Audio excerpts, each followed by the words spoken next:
ব্লগটা আজকে এত লেটে স্টার্ট করার কারণ হচ্ছে ভেবেছিলাম করবো না, কিন্তু সায়ন আমাকে একটা সারপ্রাইজ দিয়েছে। আমাকে নিয়ে যাচ্ছে আজকে ইডেনে খেলা দেখাতে। কত ফার্স্ট টাইম আমি খেলা দেখতে যাচ্ছি ইডেনে।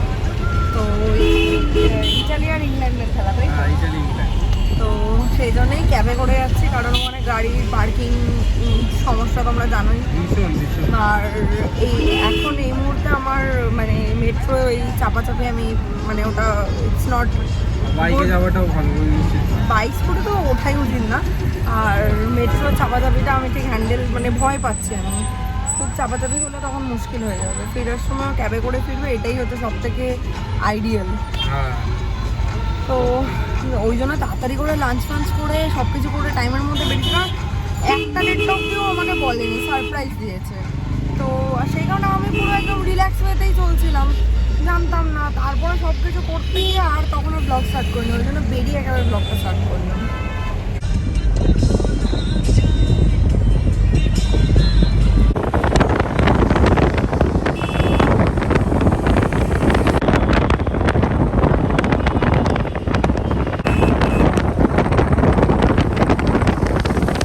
পৌঁছে গেছি, 3:15 বাজে এখন।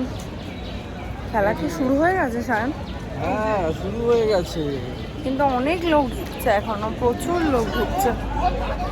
বাবা, গেট নাম্বার 11টা আমি ভাবছি কোথা দিয়ে স্টার্ট করেছে ঢোকানো, আমি ভুল করে ওখানে নেমে যাচ্ছিলাম। সায়ন দাদা বললো, আমাদের উবেরের যে দাদা, উনি বললো যে না আমি একদম গেটের সামনে নামিয়ে দিচ্ছি। ভাগ্যিস ওনার কথা শুনেই এসছি, নাহলে আজকে বিপদে পড়ে যেতাম। এতটা হাঁটা আমি হাঁটতে পারতাম না। গেট 11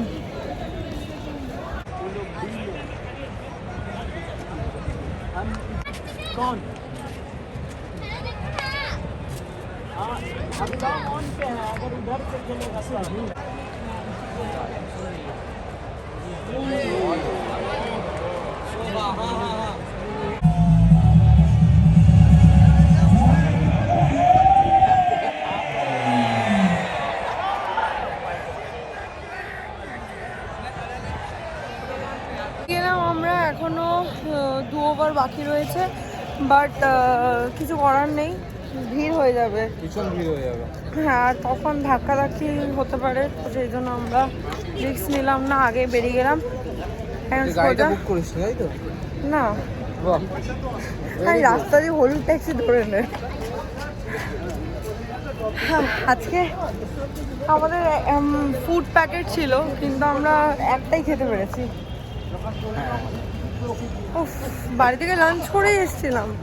তারপর এখানে এটা কি দিয়েছিল তোর, পিস রাইস দিয়েছিল। হ্যাঁ থালি টাইপ পিস রাইস ছিল, একটা কাতলা কালিয়া টাইপ ছিল, একটা কাবলি চানার ডাল ছিল, আর হচ্ছে গোলাপ জামুন ছিল। আর তারপর আমরা বেরিয়ে মানে ওই যখন ইংল্যান্ডের ব্যাটিং শেষ হয়ে গেল, তখন আমরা বেরিয়ে ওখানে ফুড স্টল থেকে মোমোর একটা চিকেন স্টিম মোমো নিয়েছিলাম। আর কোক তো খেয়েছেই। যাই হোক চলো এখন আমরা বেরিয়ে যাই। দেখ ওপারটা, রাস্তার ওপারটা গিয়ে দেখতে হবে।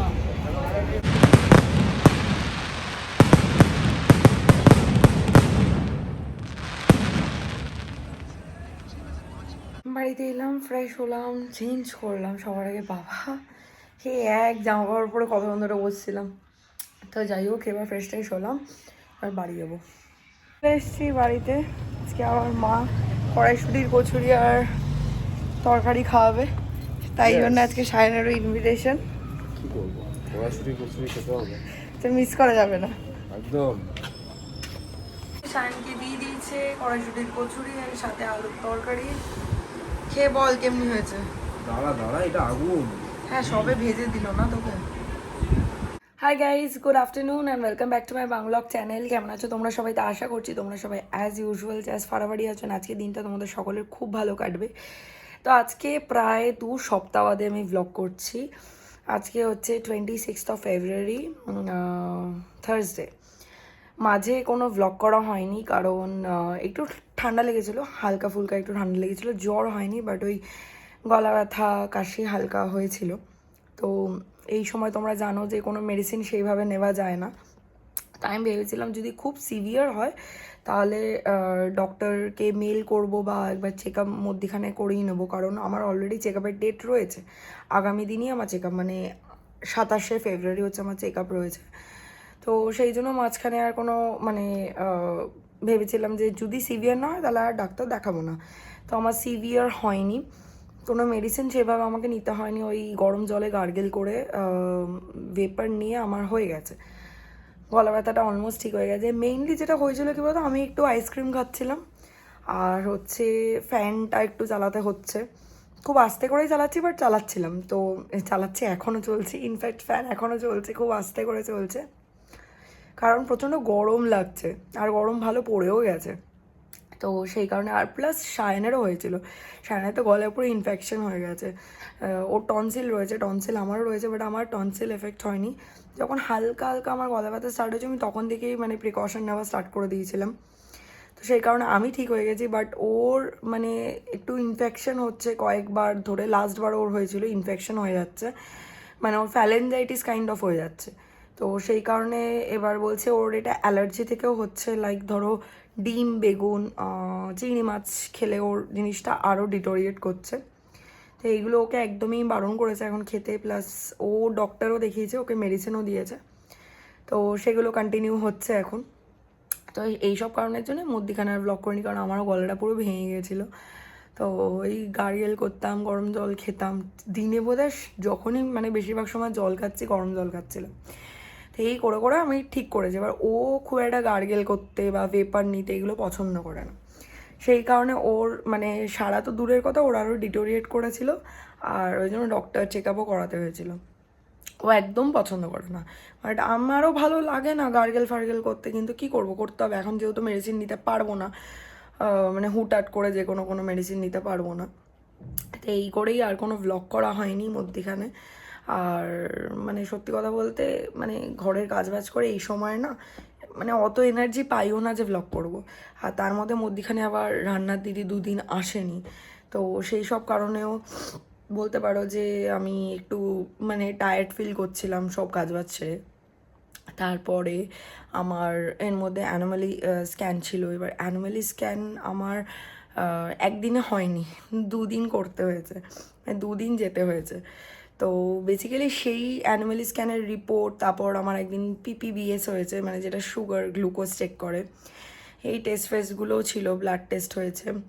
ওই 75 গ্রাম গ্লুকন্ডি খেয়ে সকালবেলা খালি পেটে, তার 1 ঘন্টা পরে একটা ব্লাড টেস্ট, আবার ওই খালি পেটেই আর কি, মানে শুধু গ্লুকন্ডি খেয়েই তার 2 ঘন্টা বাদে একটা ব্লাড টেস্ট, মানে একই দিনে আমার 2টো ব্লাড টেস্ট হয়েছে। আমার আবার এটা প্রবলেম হয়েছে, আমার বাঁ হাতে কখনো ভেইন পাওয়া যায় না, তো আমার 2টো ব্লাড টেস্টই ডান হাতেই হয়েছে, মানে একই হাতে 2বার ব্লাড নিয়েছে। তো এইসব সব কিছু চলছিল, এইসব কারণেই আর মানে এই কদিন ব্লগ করে উঠিনি, মানে করা হয়ে ওঠেনি বলতে পারো। বাট ভাবলাম যে অনেক দিন হয়ে যাচ্ছে ব্লগ করছি না, তো ঠিক আছে আজকে একটুখানি বেটার লাগছে, আজকে দিয়ে আবার ব্লগ করছি। আশা করব যে আমি ব্লগটা কন্টিনিউ করতে পারবো, কারণ সত্যি কথা বলতে কি বলো তো, আমাকে এডিট করতে হয়, আমাকেই ব্লগ করতে হয়। আর সায়নকে কখনো যদি বলি যে তুই যে বাজার যাচ্ছিস বা তুই যে বেরোচ্ছিস, তুই কিছু করছিস, সেটা ব্লগ কর, ও বলে যে না আমি এখন করবো না, আমি পরে করবো। এই পরে করে কত বছর কাটিয়ে দিল, ও আজও ব্লগ করতে পারলো না, নাকি ভালো লাগে না, দেখি কবে ভালো লাগে ওর। তো যাই হোক, এই হচ্ছে ব্যাপার। স্নান টান করে লাঞ্চ হয়ে গেছে, লাঞ্চ টাঞ্চ করে একেবারে ব্লগটা স্টার্ট করলাম। আই হোপ কি আজকের এই ব্লগটা দেখতে তোমাদের সবার খুব ভালো লাগবে। তো চলো, without any further delay let's start today's video. Recently একদিন নার্সারিতেও গেছিলাম, একটা তোমার বগেনভিলিয়া নিয়েছি, একটা রোজ প্লান্ট নিয়েছি, ওই বাটন রোজ হয় না, বাটন রোজ, আর সাথে এই জেড প্ল্যান্টটাও নিয়েছি। তো এইটা না বাইরে রেখেছিলাম, তোমার একদম মেইন গেটের বাইরে। তো জানি না ওখানে রোদের তো মানে ডিরেক্ট ওইভাবে সানলাইট আসে না, বাট হালকা একটা রোদের মানে মানে কি বলবো, একটা পরত আসে বলতে পারো। এবার তার জন্য না ওভার ওয়াটারিং না আন্ডার ওয়াটারিংয়ের জন্য এটার পাতাগুলো ঝরে যাচ্ছে, মানে নিচেও দেখতে পারো যে পাতা ঝরে পড়ে রয়েছে। তো সেই কারণে আমি ভাবলাম যে ঠিক আছে, এটাকে একটুখানি সানলাইটের মধ্যে রাখি, যদি ইমপ্রুভ করে, কালকেই রেখেছি, দেখা যাক এটা ইমপ্রুভ করে কি না। আমি এর আগে কোনোদিনও জেড প্ল্যান্ট আর কি রাখিনি, তো আমি জানি না সত্যি কীভাবে মেনটেন করতে হয়। দেখা যাক, এই ছোট্টই একটা গাছ নিয়ে এসছি, কী হয় এটা।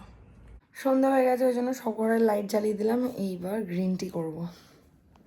তো এখানে আমি আমার জন্য জল বসিয়ে দিয়েছি আর এখন গ্রিন টি খাবো, বিকজ আমাকে ডক্টর বলেছে দিনে একবারে অল্প করে কফি খেতে। তো সেটা আমার সকালবেলা ঘুম থেকে উঠে খাওয়া হয়ে গেছে। তো এখন এই গ্রিন টিটা খেয়ে তারপরে আমি ড্রেস ফ্রেস করে বাড়ি যাব। অ্যান্ড আজকের ব্লগটা আমি এই অবধিই রাখলাম। আশা করছি তোমাদের ভালো লেগেছে। তোমাদের সাথে আবার কালকে দেখা হবে একটা ব্র্যান্ড নিউ ভিডিওর সাথে। Till then guys, good night, bye bye, take care and have a lovely day ahead. Stay happy, stay healthy, stay fit and stay positive. Tata. তো চলো এখন গ্রিন টিটা খাই, তারপর রেডি ফেডি হয়ে বাড়ি যাবো।